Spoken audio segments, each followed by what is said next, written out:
The Chicago Blackhawks are finally heading back to the United Center for their home opener against the Vegas Golden Knights. I'll go over a preview of the matchup as well as the Blackhawks' projected lineup, and I'll also get into an assessment of Kevin Korchinski through his first 5 NHL games. All that and plenty more right here on Locked On Blackhawks. You're Locked On Blackhawks, your daily podcast on the Chicago Blackhawks. Part of the Locked On Podcast Network, your team every day.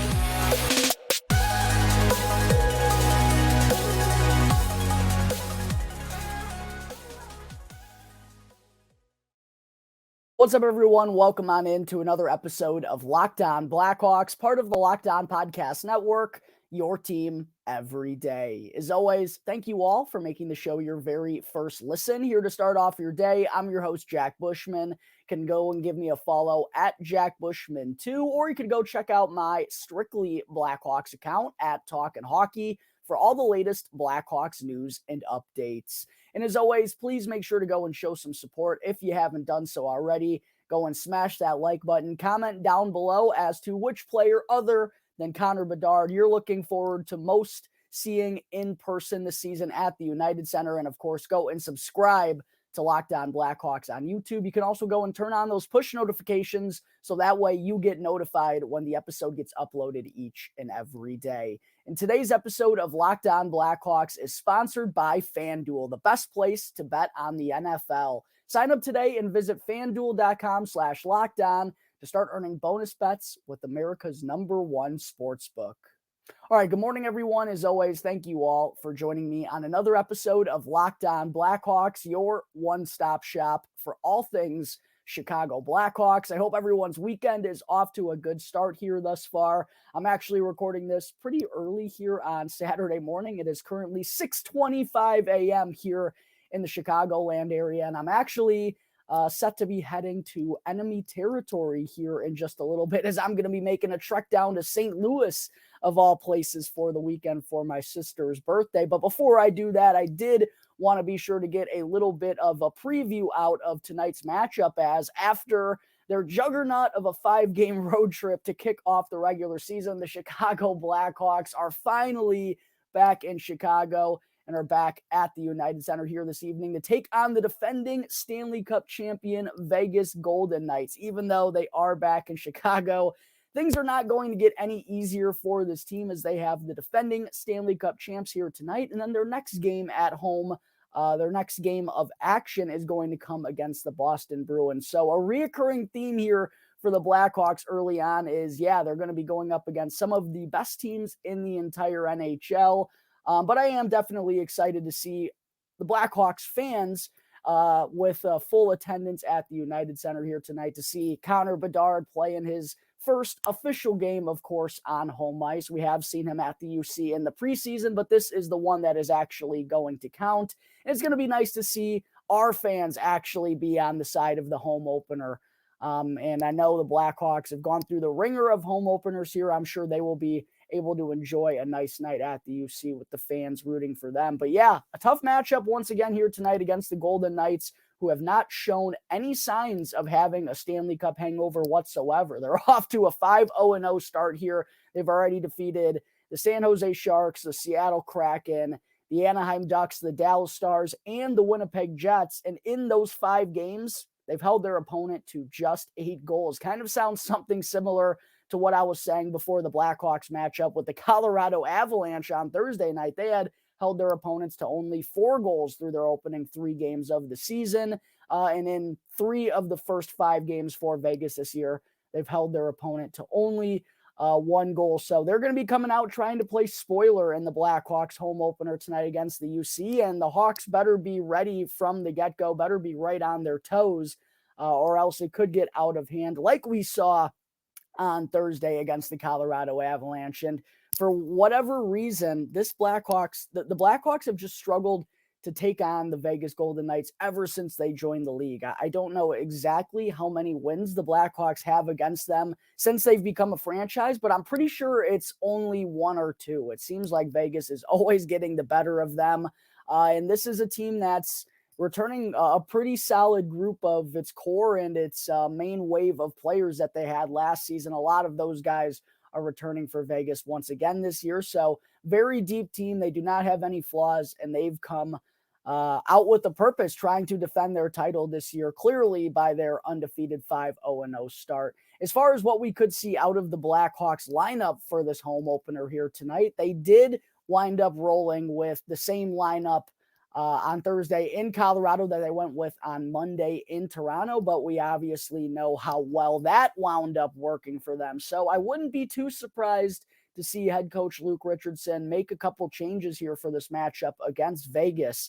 Ultimately, I do think we're going to still see the same top line of Taylor Hall, Connor Bedard, and Ryan Donato. I know they were obviously very quiet on Thursday, but they have been the ones leading the charge most of the season for the Blackhawks. I don't think it's time to start tinkering with that line, but I am curious to see if there's going to be any changes to the Blackhawks second line here this evening. This is something that I've been outlining for the last couple of episodes now, and the Blackhawks, they did return back to Chicago just after their game against the Avs on Thursday. I mentioned on the show yesterday, I believe they arrived around 3:30 a.m. Central Time on Friday morning, and they did not hold a practice on Friday. So we didn't get to see any line combinations or anything, and we haven't gotten any wind that Philip Kurashev could be ready to get activated off of IR with the wrist injury that caused him to miss the first 5 games here of the season.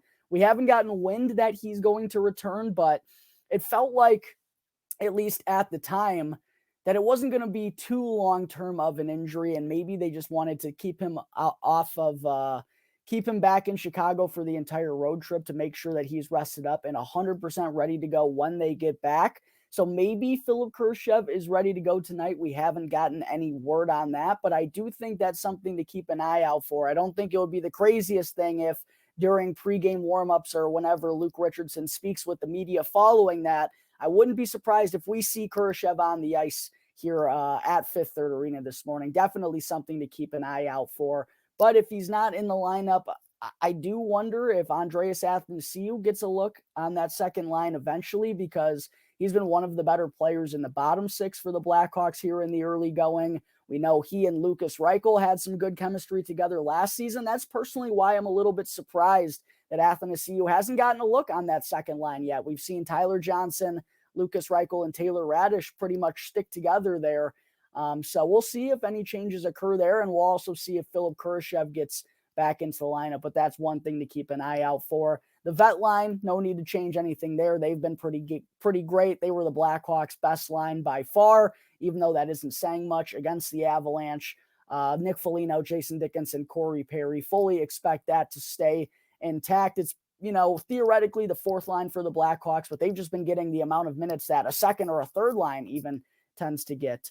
And then for the fourth line, I mentioned Boris Katchouk, Andreas Athanasiou, and Mackenzie Entwistle were rolled out for the second consecutive game, as the fourth line did not find as much success as they did on Monday against the Toronto Maple Leafs. And I do feel like you got to get Cole Guttman back in the lineup, right? He had a goal in the first game of the season.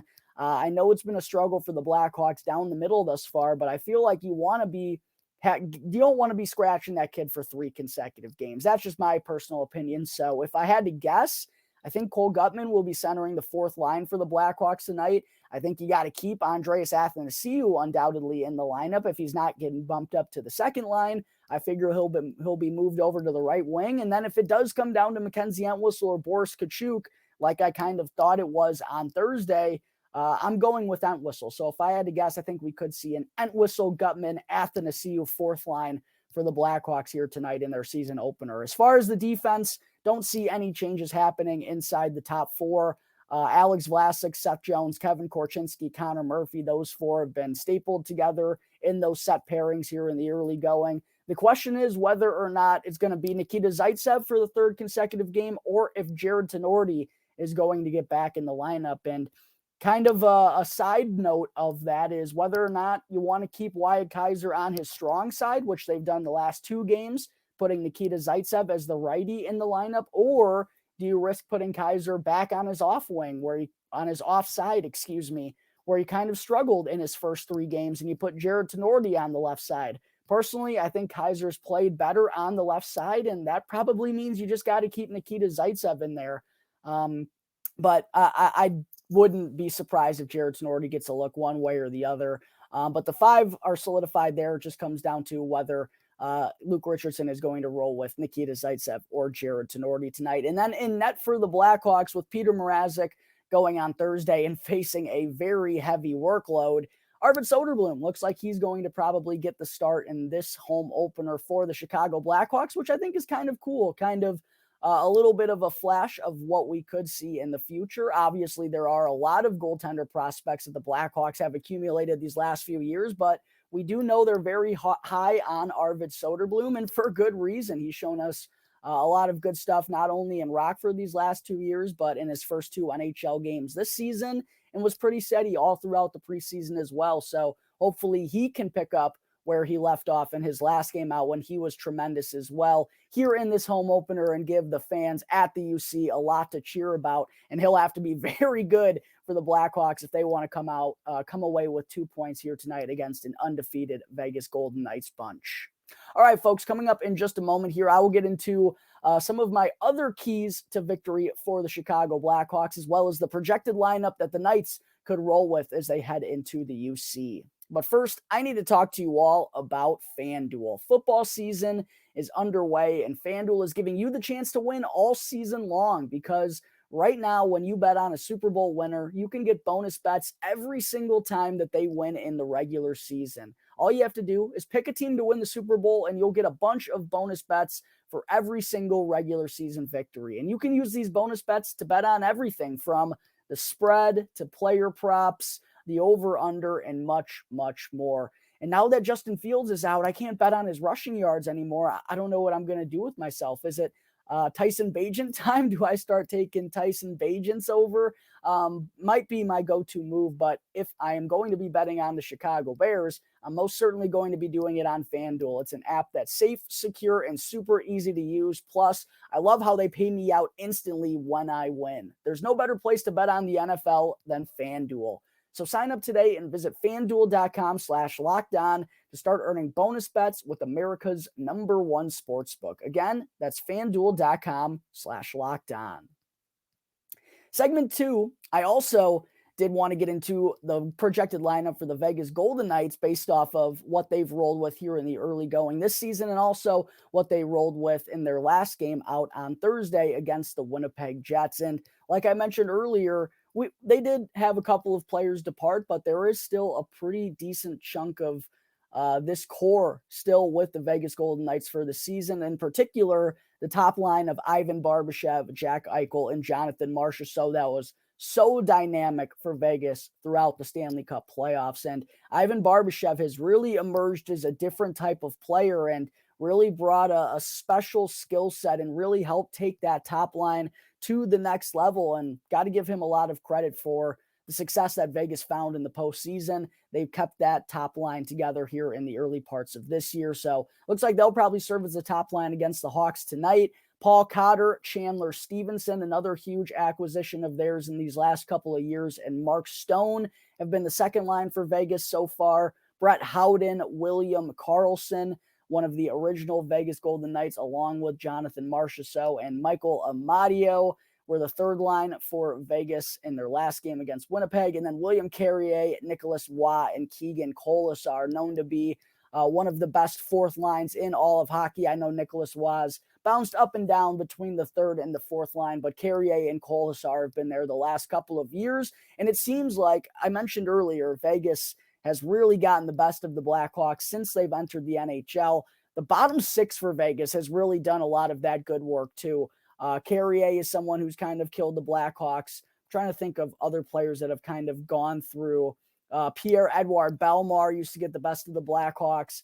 The bottom 6 is something they've really struggled with. I know there's some new guys there, but that's probably another key I could add to victory for the Blackhawks here tonight is keeping that bottom 6 and that fourth line in particular in check, because they're not just your typical NHL fourth line. They can do a lot of good things in the offensive zone and make you feel like you're not getting any relief out there. And Jack Eichel's racking up 20 minutes, and feels like you're not getting any break when the grinders are out there on the ice. So Blackhawks got to pay attention when that trio's out there for Vegas tonight. And then on the defensive side of things for them, Braden McNabb and Shea Theodore have been the top defensive pairing in the early going. Alec Martinez and Nicholas Haig, the second pairing, and then Ben Hutton and Pat Shaw. Shame on me. I'm not very familiar with him. I don't know if that's how you how you pronounce his last name. I apologize. On the third defensive pairing with Ben Hutton. And then in net for Vegas, it's either going to be Aiden Hill or Logan Thompson. That's their goaltender duo here to start the year. But Thompson was the one who played in their last game against Winnipeg. So figure we could see Aiden Hill, the man that backstopped them to the Stanley Cup championship. Unlikely, not the goaltender I'm sure they envisioned steering them all the way to the Stanley Cup, but that's how it works out in the Stanley Cup playoffs, and that's why we love hockey all so much, because those unlikely stories always seem to emerge. But definitely we're going to be rooting against Aiden Hill to perform not as well as he did in the playoffs for the Blackhawks. As far as my three keys to victory here for Chicago in their home opener, my first and biggest priority for the Blackhawks, the Connor Bedard line cannot be as quiet as they were against Colorado. Bad things are bound to happen if they're not leading the charge for the Blackhawks pretty much all throughout the course of the season. And it was the first time this year that we had seen Connor Bedard really dominated. He was a ghost, quite frankly, in that matchup against the Avs. No shots on goal, no shot attempts whatsoever. And even though the Blackhawks were going up against some really good teams in their first four games, Connor Bedard and that top line was making their presence felt and finding ways to get the better of, some of the best defensive forwards and defensive pairings in the NHL. That could not be said on Thursday night, and that certainly has to change if the Blackhawks want to take on a very good Golden Knights team head on here tonight and come away with a win in front of their home crowd. Connor Bedard and that top line certainly has to be a whole lot better. Number two, do not make Arvid Soderblom work as hard as Peter Mrazek did on Monday. I know this is a really good Vegas Golden Knights team, and the Blackhawks just aren't going to be able to get away with as many mistakes as they made in that game on Thursday. Way too many defensive zone turnovers, stuck in their own end for far too long, and they really let the snowball effect come into play and let things get out of hand there. If they let Vegas get, the wind in their sails like that, it's sure to be a long night, and that's not what we want for the Blackhawks in their home opener. So they got to clean things up and do not make Arvid Soderblom have to make 35, 40 stops in this one, because that's another recipe for disaster. He could probably do it, but we don't want to have that be something we're relying on night in and night out of our goaltenders. And then three, Lukas Reichel has got to get on the stat sheet. He's got to find a way to impact the game some way in terms of the finished product. I know he's been getting his chances. I know he's been having these flashes, and I've talked about how he's number one in the NHL in lowest goals scored below expected, meaning he's getting all these chances. He's just literally not putting the puck in the back of the net. It's time for him to do that. And it was one of my biggest keys coming into this season. If Lukas Reichel could establish a solid second line for the Blackhawks offensively, a second scoring threat consistently behind Connor Bedard, that is really what can take this offense to the next level and put the Blackhawks, I think, into the top half of the NHL offensively. He struggled to do that thus far, and the Blackhawks have struggled to put pucks in the back of the net in their couple of games recently. They got shut out in their last one against the Avs.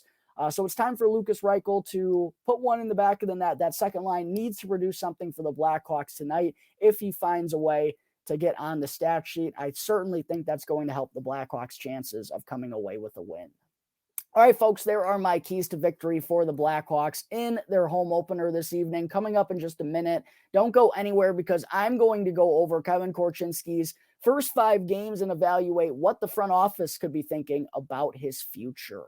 But first, I need to talk to you all about Jase Medical. There's a lot of uncertainty in the world today, and it's important to be fully prepared at all times. And that's why Jase Medical has come up with the Jase Case. The Jase Case is a personalized emergency medication kit that contains 5 essential antibiotics that treat the most common and deadly bacterial infections. And you can also customize your case and add additional life-saving medications based on your unique needs. Everyone should be empowered to care for themselves and their loved ones during the unexpected. Don't get caught unprepared. Get the Jase Case today. You can go to jasemedical.com and go and use the promo code LOCKEDON in all caps at checkout for a $20 discount on your order right now. Again, that's promo code LOCKEDON in all caps at jasemedical.com.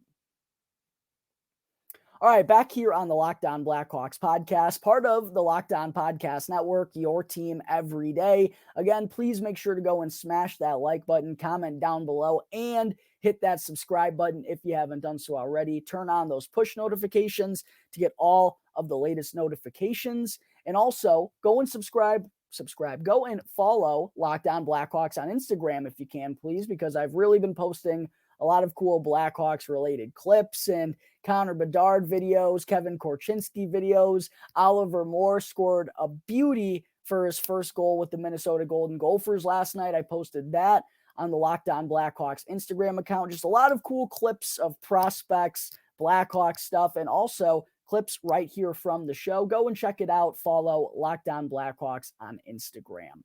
All right, segment 3, before I wrap things up, since he has now played in 5 NHL games and is nearing that magic 10-game number where he'll burn off the first year of his entry-level contract. Not that that's going to be any surprise or anything. We know one way or the other, whatever Kevin Korchinski is doing, the Blackhawks were going to burn the first year of his entry-level contract. But with this being the situation we're in now, since we're halfway there, I figured now would be a good time to go over how Korchinski has fared, considering the decision is starting to loom here, whether he's going to head back to Seattle or whether he's going to stick around and remain in Chicago for the rest of the year. And through the first 5 NHL games, to me, it's been pretty clear that Kevin Korchinski has been one of the Blackhawks' top 4 defensemen. He's been solidified on that second pairing with Connor Murphy, and I do think even if he were to struggle, that's probably the spot the Blackhawks want him in, because Connor Murphy's a seasoned vet, the most defensively responsible defenseman that the Blackhawks have to offer. A good leader to be around as well to kind of help guide Kevin Korchinski all along this process. It makes sense for Korchinski to be in this spot of the lineup, whether he's performing well or not. But regardless of that, Kevin Korchinski, I think, has earned this spot inside the top 4 based on how he's played for the Blackhawks so far. I think he's been better than Wyatt Kaiser. He's been the second best of the Blackhawks' 3 rookie defensemen on their blue line. I think he's been better than Wyatt Kaiser, which is, I think, a little bit surprising based on how well Kaiser performed in the preseason and in training camp. And one of my bold predictions was that Wyatt Kaiser was going to finish second on the Blackhawks in ice time this year. Now, it still could happen. We're still only 5 games in, but with the hiccups and the bumps that he's gone through, which, to be fair, aren't completely unexpected. He's still only, 14, 15 games into his NHL career as well. But I thought it was going to be a little bit more seamless than it's been thus far for Wyatt Kaiser. I think Kevin Korchinski has made the transition seem a bit more seamless, which, considering he's 2 years younger than Wyatt Kaiser and also 3 years younger than Alex Vlasic, who in my opinion has been the best of the bunch, is undoubtedly impressive. And I think Kevin Korchinski at this point in time looks to be ahead of Wyatt Kaiser. So I do believe he's rightfully earned that spot in the Blackhawks top 4. And like I said, there has been some tough nights for Korchinski. He has been a -1 in each of the Blackhawks' last 4 games now. And in particular against Colorado, he had some real bad defensive zone struggles and some bad defensive zone turnovers. But he has also shown a lot of promise, a lot of flashes.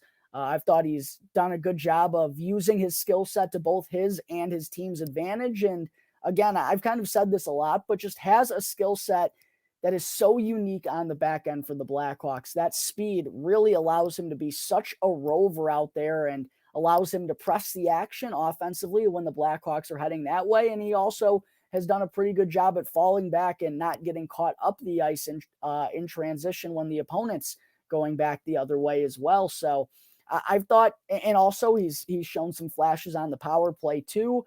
The second unit's the only unit that has cashed in on the man advantage for the Blackhawks this season.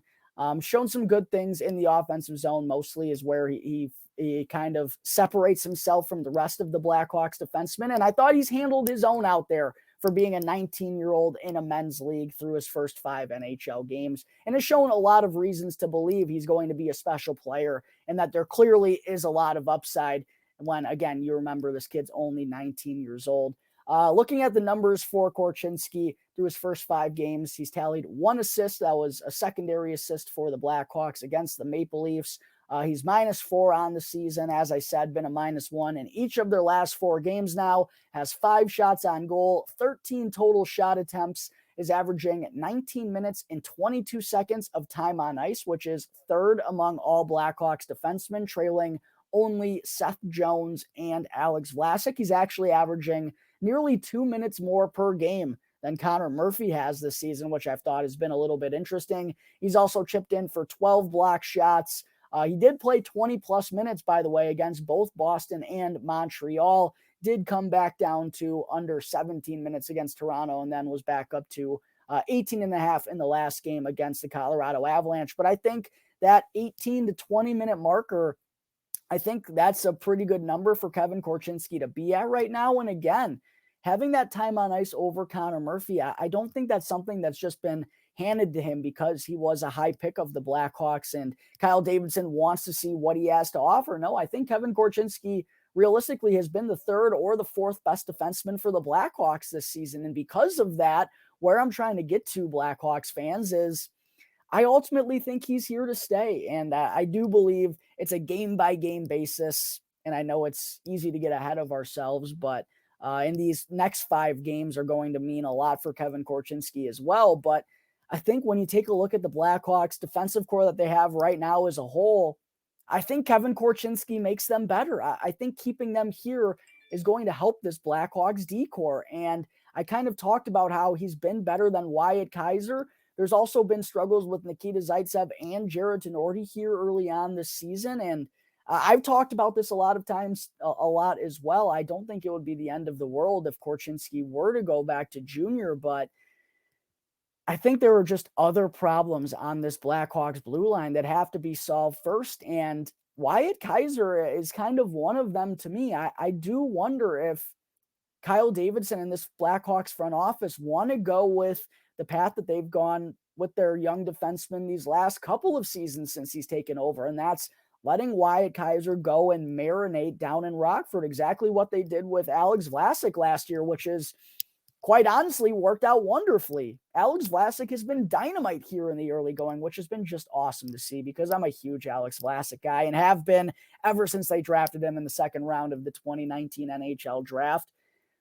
But I feel like Wyatt Kaiser could go down to Rockford pretty easily. I also feel like if they really wanted to, they could cut ties with Nikita Zaitsev and call up Isaac Phillips and have Jared Tenorti be the 7th defenseman that doesn't have to play on a nightly basis, but can jump in the lineup every now and then. I just feel like there are other issues with the Blackhawks defense that are bigger than Kevin Korchinski right now, and that Wyatt Kaiser still is showing signs of being a little bit raw at this point in time, and Nikita Zaitsev is a liability, and Jared Tenorti's not as big of a liability, but he's kind of a liability too. I think those 3 are kind of the ones that we got to figure out, at least in my opinion. And I just think that Kevin Korchinski is one of the Blackhawks' top 4 defensemen right here, right now.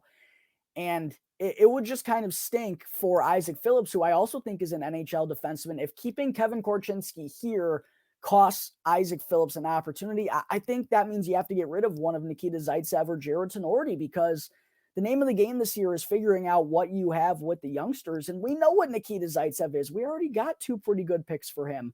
And Jared Tenorti, we gave him his good deal. He's a good veteran leader, good defensive guy that you can throw into the lineup every now and then. But you'd rather be playing Isaac Phillips than playing Jared Tenorti. We already know what Jared Tenorti is. So I think there are just other things, other pieces that can be moved on the Blackhawks defense, I guess I should say, other than Kevin Korchinski. I know he still has 5 games to go and they're going to be meaningful games, but, and I've been all over the place on this matter. I'm thinking right here, right now, that Kevin Korchinski is here to stay. I'm okay with the decision. I've said this many times. I'm okay with the decision one way or the other. I think there's benefits to both. But based on how he's played through these first 5 games and the outlook of the Blackhawks D-core as a whole, I personally think Kevin Korchinski is here to stay as a 19-year-old in his rookie season with the Chicago Blackhawks. All right, folks, I think that is going to wrap up today's episode of Locked On Blackhawks. As always, thank you all again for tuning into the show, and be sure to go and follow Locked On Blackhawks for free wherever you may be listening to your podcast, and to go and subscribe to Locked On Blackhawks on YouTube, and you can get the latest episode as soon as it becomes available each and every day. As always, I'm your host, Jack Bushman. Go and give me a follow at Jack Bushman2, or you can go check out my Strictly Blackhawks account at Talkin' Hockey for all the latest Blackhawks news and updates. So, for everyone who is going to be either at the United Center tonight or tuning into the Blackhawks home opener, everyone enjoy the game, enjoy the rest of your weekends, and thank you all again for tuning into the Locked On Blackhawks podcast, part of the Locked On Podcast Network, your team every day.